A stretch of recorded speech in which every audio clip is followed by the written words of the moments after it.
أهلا وسهلا. أهلين فيكي. لا تواخذوني، جيت من دون ما أعطيكم خبر. لا شو هالحكي، حتى يا ريتك لو جبت معك ابتسام خانم. أنا حبيت أجي لأحكي مع مدحت شوي بصراحة. بالمرة الجاية بنقعد كلياتنا سوا. طيب أنا رح أترككن لوحدكم.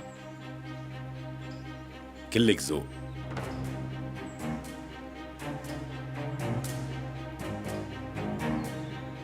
تفضل اقعد.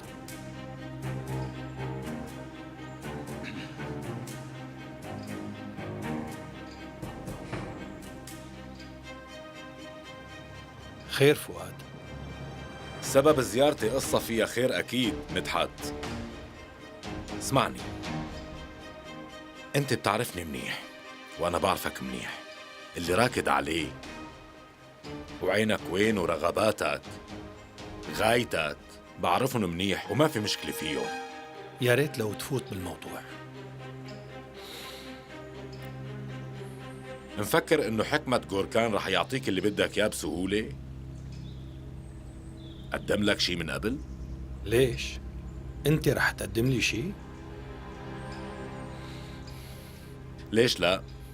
حكمة لقى ولي عهده الجديد وعملوا ايده اليمين، ولا تستبعد يدخلوا على عيلته بعدين، واخر شي رح نلاقيه بالمجلس، ما هيك؟ انا ما عندي مشكلة مع علي رضا بنوب. اذا طلعت مشكلة كمان حلا ما رح يكون صعب كل هالقد. انا ما فهمت. نحن مو همنا المشاكل اللي رح يسبب لنا اياها، المشكلة بانه حكمة تشوف علي رضا كولي عهد إله. انت مين ولي عهدك؟ مفكر انه اشغالك عالية رح تديرها من بعدك؟ شكلك فكرت بهالموضوع كمان فؤاد.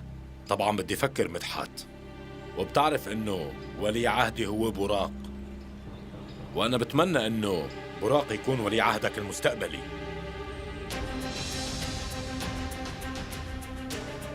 معقول انت ما بتحب تكون حمال الشخص اللي رح يدير المجلس بالمستقبل؟ براق بأول عمره لسه، لازمه حدا خبرة يقدر يقدم له استشارات ويوجهه كمان بنفس الوقت. ليش حتى ما تكون انت هالشخص؟ منحكي مع ملك خانم كمان، مناخد رأيها إذا بدك. إذا هي كمان ما عندها مانع نجمع العيلتين